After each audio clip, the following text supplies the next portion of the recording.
ఆదికాండము 4వ అధ్యాయము 6వ వచనం నుంచి మనం చూద్దాం. యెహోవా కయ్యూనుతో, నీకు కోపమేలా? ముఖము చిన్నబుచ్చుకొని ఉన్నావేమి? నీవు సత్క్రియ చేసిన ఎడల తలనెత్తుకొనవా? సత్క్రియ చేయని ఎడల వాకిట పాపము పొంచియుండును. నీ ఎడల దానికి వాంఛ కలుగును, నీవు దానిని ఏలుదువనెను.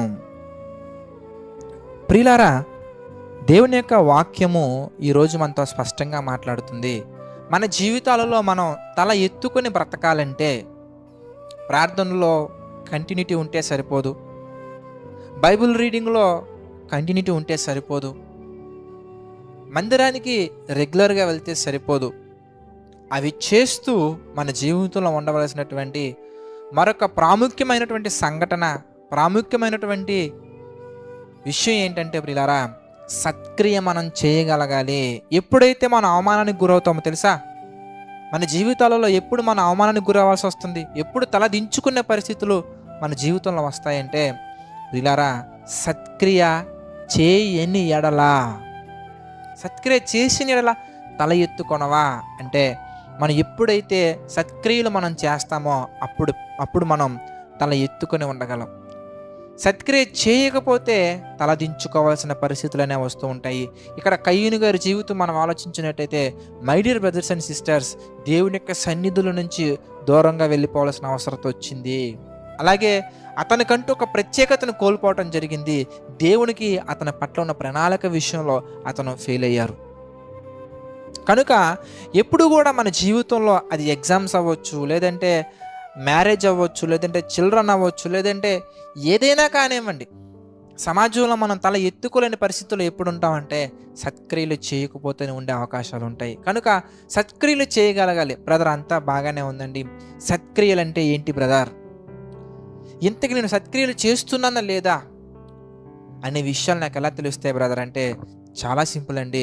మనకి బైబిల్ ధ్యానిస్తున్నప్పుడు ఏ ప్రశ్న వచ్చినా కూడా దానికి సమాధానాన్ని మన మనసులో ఉన్నటువంటి ఆలోచనల ప్రకారం కాకుండా దేవుని యొక్క ఉద్దేశ ప్రకారంగా మనం ఆలోచించగలగాలి, ధ్యానించగలగాలి. ఎందుకు అంటే దేవుని యొక్క వాక్యం సెలవిస్తుంది ప్రియులారా. యెషయా గ్రంథము 55వ అధ్యాయము 8వ వచనం మనం జాగ్రత్తగా ధ్యానించినట్లయితే, నా తలంపులు మీ తలంపుల వంటివి కావు, నా త్రోవలు మీ త్రోవల వంటివి కావు, ఆకాశములు భూమికి పైన ఎంత ఎత్తుగా ఉన్నవో అని దేవుని యొక్క వాక్యం మనతో మాట్లాడుతుంది. మన ఆలోచన విధానం ఎప్పుడు కూడా చాలా చిన్నగానే ఉంటుంది. కనుక మనం ఏం చేయాలంటే ప్రియులారా, మన యొక్క ఆలోచన విధానాన్ని, మన యొక్క థింకింగ్ లెవెల్స్ని మనం ఏం చేయాలంటే మనుషుల యొక్క ఆలోచన విధానంగా కాకుండా దేవుని యొక్క ఆలోచనలోకి మనం వెళ్ళి ఆలోచించగలగాలి. అంటే బైబిల్ ఎవరు రాశారని మనం గమనించినట్లయితే, పేతురు గారు రాసినటువంటి 2వ పత్రిక 1వ అధ్యాయం 21 వచనాల ప్రకారంగా, ఏలయనగా ప్రవచనము ఎప్పుడును దేవుని యొక్క ఇచ్చను బట్టి కలిగినట్టుగా మనం గమనించవచ్చు. మనుషుని యొక్క ఇచ్చను బట్టి కలగలేదు, కానీ మనుషులు పరిశుద్ధాత్మ వలన ప్రేరేపింపబడిన వారే దేవుని మూలముగా పలికిరి.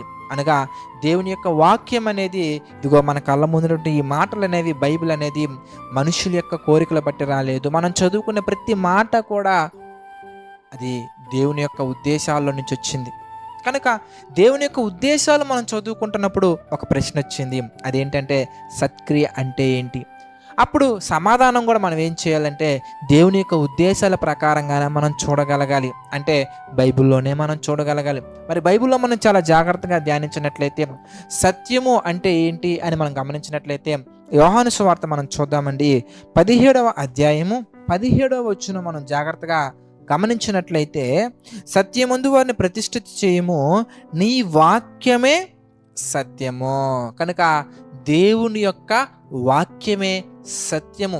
సత్క్రియలు అనగా ప్రియులారా, వాక్యానుసారమైనటువంటి క్రియలు మనం చేయగలగాలి.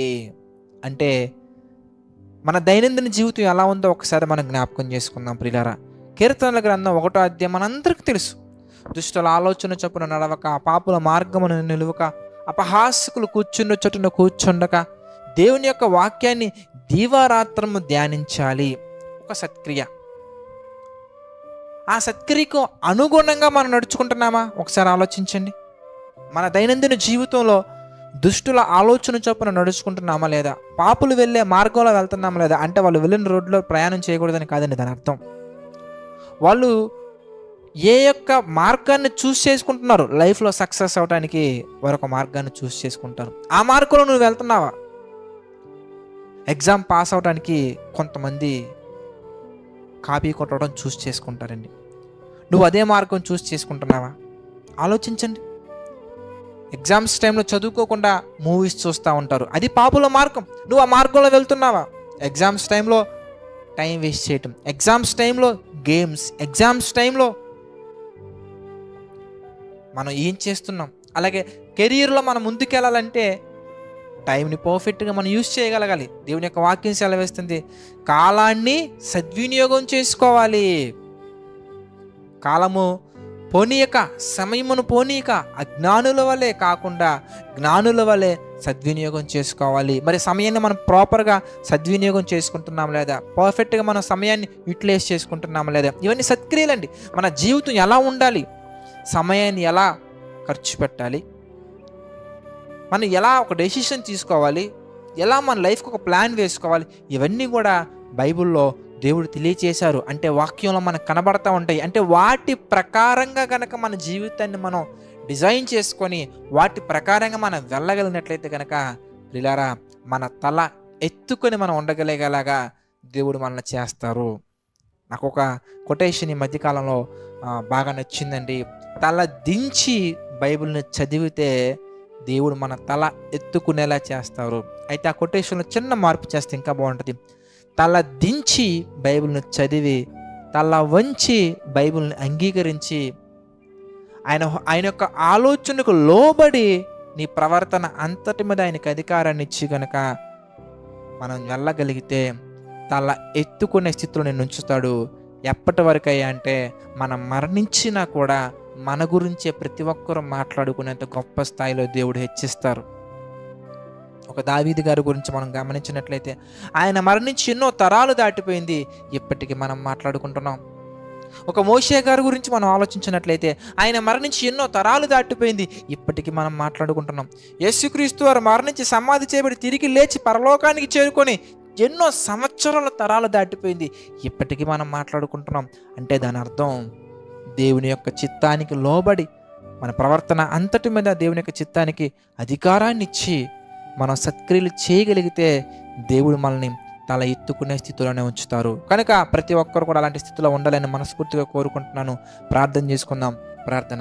ప్రేమగల తండ్రి, దయగల దేవ, పరిశుద్ధ మహోన్నతుల తండ్రి, మీ యొక్క మాటలు ధ్యానించడానికి మాకు మీరు ఇచ్చినటువంటి అవకాశం బట్టి కృతజ్ఞతాస్తుతులు చెల్లించుకుంటున్నాం తండ్రి. మమ్మల్ని దీవించండి, ఆశీర్వదించండి, బలపరచండి తండ్రి. ప్రభువా, ఆర్థిక, ఆరోగ్య, మానసిక సమస్యల్లో కృంగిన ప్రతి ఒక్కరిని మీరు జ్ఞాపకం చేసుకుంటండి. ప్రతి ఒక్కరికి మీ కృప తోడుగా ఉంచి నడిపించండి, సహాయించండి, బలపరచండి, ఆశీర్వదించండి తండ్రి. మీ యొక్క సన్నిధిలో ప్రతి ఒక్కరు కూడా తండ్రి స్థిరపడినట్లుగా, బలపడినట్లుగా సహాయం చేయండి. ప్రభువా, మీ యొక్క ప్రేమలో ప్రతి ఒక్కరూ ముందుకు సాగునట్లుగా సహాయం చేయండి తండ్రి. దేవా, ఆర్థిక, ఆరోగ్య, మానసిక సమస్యల్లో తండ్రి కృంగిన ప్రతి ఒక్కరిని మీరు జ్ఞాపకం చేసుకోండి. ప్రతి ఒక్కరికి మీ కృప తోడుగా ఉంచి నడిపించండి, సహాయించండి. ప్రతి ఒక్కరిని తండ్రి మీరు పేరున దీవించండి, ఆశీర్వదించండి తండ్రి. తండ్రి ప్రేయర్ రిక్వెస్ట్లు తెలియజే వారిని కూడా మీరు జ్ఞాపకం చేసుకొని దీవించండి తండ్రి. ప్రభు, మీ చిత్తమైతే ప్రతి ఒక్కరిని మీరు దీవించండి, ఆశీర్వదించండి, బలపరచండి తండ్రి. ప్రభు, జేసీ చర్చి పరిచర్యలో మా తండ్రి సహకాలుగా నిలబడుతున్నటువంటి వారిని మీరు జ్ఞాపకం చేసుకుని వారి కుటుంబాలను మీరు దీవించండి, ఆశీర్వదించండి. ప్రభు, మీ చిత్తమైతే మేమందరం మరలా కలుసుకొని మీ యొక్క వాక్యాన్ని ధ్యానించి ధన్యతను అందించమని మా ప్రభువును రక్షకుడైన యేసుక్రీస్తు వారి పేరిటి ప్రార్థన అడిగి వేడుకొనుచున్నాము తండ్రి. ఆమేన్. అందరికీ వందనాలు. God bless you all.